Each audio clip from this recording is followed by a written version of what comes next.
Ecological pyramid कितने प्रकार के होते हैं? 3 प्रकार के होते हैं। एल्टन नामक साइंटिस्ट के अनुसार ये कितने प्रकार के होते हैं? 3 प्रकार के होते हैं। इसको मैं चित्र द्वारा आप लोग को बताऊंगा। पहला क्या होता है? Pyramid of bio number.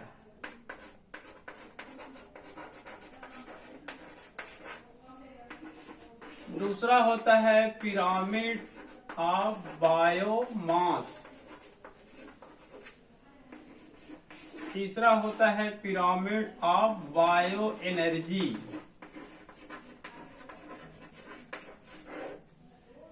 इसके हिंदी नाम को याद रख लेंगे और इंग्लिश को फिर कोई यहां पर प्रॉब्लम नहीं होगा।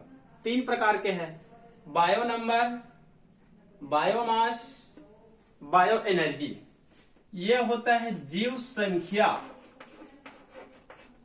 ये होता है जीव भार, भार मतलब वजन से संबंधित है, और ये होता है ऊर्जा। ठीक है, pyramid of bio number, biomass और बायो एनर्जी। तो यहां पर हम लोग पहला देखते हैं, मैं आप लोग को चित्र द्वारा बता रहा हूं, एकदम बहुत ही सिंपल है ये। पिरामिड ऑफ बायो नंबर, ठीक है। तो बायो नंबर में क्या होता है?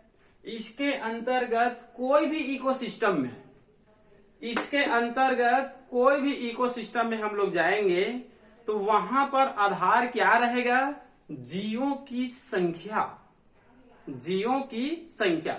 जिस जीव की ज्यादा संख्या रहेगा उसको हम लोग ज्यादा जगह देंगे, जिसका कहना चाहिए संख्या कम रहेगा उसको हम लोग कम जगह देंगे, जिनकी संख्या और कम उनको और कम जगह देंगे, जिनकी संख्या और कम उसको हम लोग और कम जगह देंगे। उदाहरण के तौर पर इसको देख लीजिए, यहां पर मैं इसको ज्यादा जगह दिया हूं क्योंकि प्रोड्यूसर की संख्या क्या है, मान लो ज्यादा है। प्राइमरी कंज्यूमर की संख्या कम है। बायो नंबर देख रहे हैं तो संख्या को याद रखेंगे, इनकी संख्या कम होती है तो कम जगह, सेकेंडरी कंज्यूमर की संख्या कम होती है तो और कम जगह, टॉप कंज्यूमर की संख्या कम होती है तो और कम जगह। क्लियर? तो यदि कहना चाहिए ऐसे चित्र बनेंगे तब इसको पिरामिड का कहना चाहिए, हम लोग सीधा पिरामिड बोलेंगे। यदि इस प्रकार का पिरामिड बोलेंगे तब उस पिरामिड को क्या बोलेंगे? उल्टा पिरामिड बोलेंगे। क्लियर? तो यहां पर कहना चाहिए हम लोग तीनों का पिरामिड देखेंगे।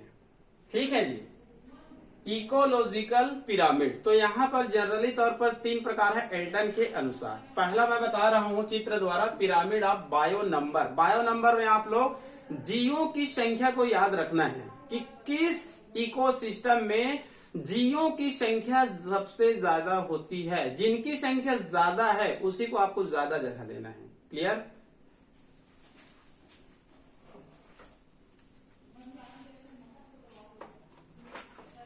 ये चित्र देखिए, यहां पर लिख दिया मैं इकोलॉजिकल पिरामिड। ठीक है जी। किसी भी इकोसिस्टम में जो भिन्न पोषक स्तर के जीव होते हैं उसको हम लोग bio number, biomass, bio energy के आधार पर एक चित्र द्वारा प्रदर्शित करेंगे, तब वह चित्र कैसे दिखाई देगा? पिरामिड के जैसे दिखाई देगा। इसी को हम लोग क्या बोलते हैं? Ecological pyramid. एल्टन के अनुसार कहना चाहिए 3 प्रकार की होती है। पहला क्या होता है? Pyramid of bio number, biomass और बायो एनर्जी। उसमें से हम लोग पहला देख रहे हैं पिरामिड ऑफ बायो नंबर को, जीव संख्या को। ठीक है, तो यहां पर पिरामिड ऑफ बायो नंबर आया तो किसी भी इकोसिस्टम को आप लोग मन में लाएंगे। किसी भी इकोसिस्टम, केवल एक इकोसिस्टम नहीं, इकोसिस्टम 8, 10, 20 प्रकार के हो सकते हैं। तो किसी भी इकोसिस्टम को यहाँ पर उदाहरण देखेंगे तो बायो नंबर को ध्यान में रखेंगे, उनकी संख्या कितनी है। जिसकी जितनी ज्यादा संख्या है उसको ज्यादा आप लोग जगह देंगे, जिसकी जितनी कम है उसको कम जगह देंगे। तो कहना चाहिए पिरामिड ऑफ बायो नंबर सीधा पिरामिड भी बनेगा और उल्टा पिरामिड भी बनेगा, मतलब दोनों प्रकार के इसमें पिरामिड बनते हैं। ठीक है जी। याद रखेंगे, जो बायो नंबर मतलब जीव संख्या के आधार पर जो पिरामिड बनेंगे वो सीधा भी बनेंगे और उल्टा भी बनेंगे। इस प्रकार से है चित्र तब इसको सीधा बोलेंगे, और इस प्रकार से चित्र है तब इसको हम लोग क्या बोलेंगे? उल्टा बोलेंगे। क्लियर?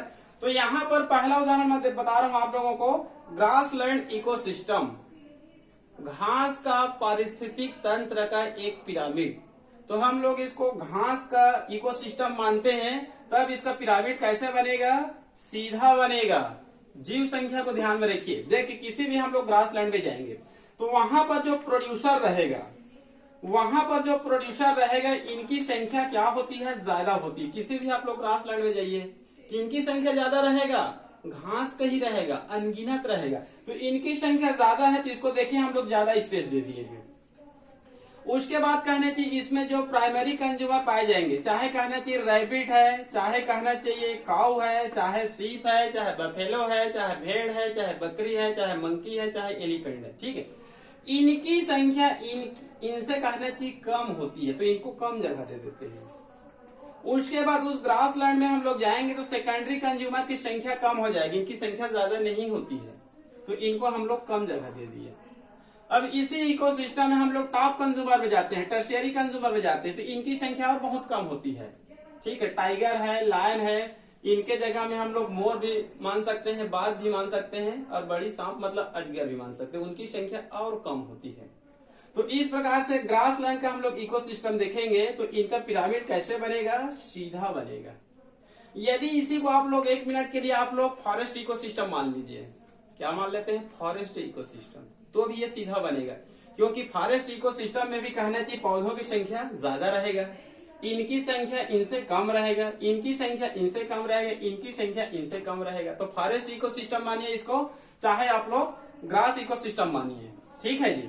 दोनों इकोसिस्टम में कहना चाहिए पिरामिड कैसे बनेगा, सीधा ही बनेगा, ठीक है। एक दूसरा उदाहरण लेते हैं जहां पर मैं आप लोगों को उल्टे बता दिया हूं, ठीक है। यहां पर हम लोग केवल एक वृक्ष का इकोसिस्टम लिए हैं, क्या लिए, सिर्फ एक वृक्ष का इकोसिस्टम, पूरे ग्रासलैंड पूरे फॉरेस्ट इकोसिस्टम नहीं लिए, सिर्फ क्या ले लिए हम लोग, केवल एक वृक्ष का, तो ये केवल एक वृक्ष है। अब इसमें कहना चाहिए कंज्यूमर की संख्या क्या रहेंगे, ज्यादा रहेंगे। जैसे कंज्यूमर इसमें बर्ड्स हो सकते हैं, कीट भी हो सकते हैं, अन्य भी हो सकते हैं, तो इनकी संख्या ज्यादा रहेगा तो ज्यादा इनको हम लोग क्या दे दिए हैं, स्पेस दे दिए हैं। डिकम्पोजर, इनकी संख्या और ज्यादा हो सकते हैं इनके डेथ होने के बाद, तो इसको याद रखेंगे। ग्रासलैंड इकोसिस्टम फॉरेस्ट इकोसिस्टम बनाएंगे बायो नंबर पे तो हमेशा सीधा बनेगा, लेकिन बायो नंबर का उल्टा भी बनता है। उल्टा कब बनेगा, जब हम लोग केवल एक वृक्ष लेंगे, तो केवल एक वृक्ष है तो इनकी संख्या कम हो जाएगा। तो बायो नंबर का कहना चाहिए उल्टा भी बनता है। कोई एक बार आया था, इनमें से कौन सा इकोसिस्टम है जो इंटरमीडिएट प्रकार का होता है, तो वृक्ष के इकोसिस्टम को इंटरमीडिएट माना जाता है, ठीक है। मतलब सीधा भी बन सकता है और उल्टा भी बन सकता है। मतलब एक वृक्ष लेंगे तब क्या बनेगा, ये उल्टा बनेगा, लेकिन बहुत सारे वृक्ष लेंगे तब क्या बनेगा, सीधा बनेगा। तो ये हो गया आप लोगों का पिरामिड ऑफ बायो नंबर। जीव संख्या को आप लोग ध्यान में रखेंगे, उसके बाद ऑटोमेटिक बन जाएगा, मतलब सीधा भी बनेगा और उल्टा भी बनेगा। क्लियर। अब उसके बाद दूसरा प्रकार है पिरामिड ऑफ बायोमास। बायोमास मतलब भार, और भार मतलब वजन, ठीक है जी। मतलब वजन को याद रखेंगे, विज्ञान शब्द में इसको भार बोल रहे हैं, मास। पिरामिड ऑफ बायोमास, ठीक है। तो किसी भी इकोसिस्टम में हम लोग जाएंगे, बायोमास देखेंगे तो उसके वजन मतलब भार को याद रखेंगे, और उसमें यह ध्यान रखेंगे जिस जीव का मास ज्यादा है, मतलब भार ज्यादा है, उसको आपको ज्यादा जगह देना है। जिनकी कहने चाहिए भार कम है उसको कम, और भार कम तो और कम जगह, जिसकी भार और कम उसको और कम जगह, ठीक है। तो इस प्रकार से बायोमास का पिरामिड में क्या बनेगा, सीधा बनेगा और उल्टा भी बनेगा। आप लोग को बताया था बायो नंबर में भी कहना चाहिए सीधा भी बनता है और उल्टा भी बनता है। बायो नंबर में बताया था ग्रास लैंड या फिर फॉरेस्ट इकोसिस्टम, तो उसमें सीधा बनेगा। लेकिन एक वृक्ष का लेते हैं, केवल एक वृक्ष का, तब क्या बन सकता है, उल्टा भी बन सकता है। क्लियर। यहां पर लेते हैं बायोमास। तो एक उदाहरण लेते हैं, ये चित्र को हम लोग ग्रास लैंड का मान सकते हैं या फिर फॉरेस्ट इकोसिस्टम मान सकते हैं, दोनों में ज्यादा अंतर नहीं होता है। इसमें घास है तो इसमें फॉरेस्ट है, दोनों में कोई ज्यादा अंतर नहीं है, ठीक है जी। तो यहाँ पर देखते हैं आप लोग ग्रास लैंड में जाइए या फिर फॉरेस्ट इकोसिस्टम में जाइए, दोनों में जाएंगे तो ये है top consumer, secondary consumer, primary consumer और यह प्रोड्यूसर। आप लोग इसको देखकर ये बताइए कि किनकी भार ज्यादा होती है। तो हम लोग फॉरेस्ट में जाएंगे तो क्योंकि कहना चाहिए पौधों की संख्या बहुत ज्यादा होती है तो उनकी वजन भी क्या रहेगा, ज्यादा रहेगा। यदि हम लोग ग्रास लैंड में जाते हैं, बहुत बड़ी ग्रास लैंड है, तो सभी घासों का वजन क्या हो जाएगा, ज्यादा हो जाएगा, क्योंकि अनगिनत घास होते हैं। तो इनका वजन क्या है, ज्यादा है प्रोड्यूसर का, तो इनको हम लोग ज्यादा जगह देंगे। उसके बाद कहना चाहिए जो प्राइमरी कंज्यूमर होती है इनकी संख्या भी कम होती है तो इनकी वजन भी क्या हो जाती है, कम हो जाती है, तो इनको कम स्पेस देते हैं। सेकेंडरी कंज्यूमर में जाते हैं तो इनकी संख्या भी और कम हो जाती है तो भार भी क्या हो जाएगा, कम हो जाएगा, तो इसको और कम जगह देते हैं। टॉप कंज्यूमर में जाते हैं तो इनकी संख्या और कम हो जाती है तो भार भी क्या हो जाती है, कम हो जाती है, तो इनको और कम जगह देते हैं। मतलब पिरामिड ऑफ बायो नंबर और पिरामिड ऑफ बायोमास दोनों लगभग समानांतर चलती है, क्योंकि संख्या ज्यादा है तो भार भी क्या रहेगा, ज्यादा रहेगा। लेकिन ये सिर्फ इसी के ऊपर लागू होगा, ग्रास लैंड और फॉरेस्ट इकोसिस्टम में, क्योंकि ग्रास लैंड और फॉरेस्ट इकोसिस्टम को ध्यान में रखेंगे और वहां पर संख्या देखेंगे और भार देखेंगे, ठीक है। तो इनकी संख्या ज्यादा है तो ज्यादा स्पेस, भार ज्यादा है तो ज्यादा स्पेस, इनकी संख्या कम है तो भार कम है इनकी अपेक्षा तो कम स्पेस, इनकी संख्या और कम है तो भार भी कम है, इनकी संख्या और कम है तो भार भी कम है, ठीक है। तो ग्रास लैंड और फॉरेस्ट इकोसिस्टम में जो बायो नंबर होता है, जो बायोमास होता है, हमेशा क्या बनेगा, सीधा बनेगा। लेकिन बायो नंबर में एक वृक्ष के लिए थे तब उल्टा बन गया था। तो उसी प्रकार से बायोमास में हम लोग कौन सा इकोसिस्टम लेते हैं, तालाब का इकोसिस्टम लेंगे या फिर मेराइन इकोसिस्टम लेंगे या फिर झील का इकोसिस्टम लेंगे, तो ये उल्टा बनेगा, ये क्या बन जाएगा, उल्टे बन जाएगा। आप लोग देखेंगे अपने गांव में जो कहना है कि जो तालाब है, ठीक है, उसको मनन करिए आप लोग तो सीधा बनेगा कि उल्टा बनेगा, उसका इकोसिस्टम, उसका पिरामिड उल्टा बनेगा। यहाँ पर देखिए क्लियर है, ये कहना चाहिए ये उल्टा पिरामिड है, ठीक है। अब ये इकोसिस्टम में जाते हैं, कौन से इकोसिस्टम, यहाँ पर जो कहना चाहिए पौधे होती है, ये पौधे कहना चाहिए जली पौधे होते हैं, एक्वेटिक प्लांट होते हैं, जली पौधे, ये सवाल भी होते हैं मतलब, ठीक है।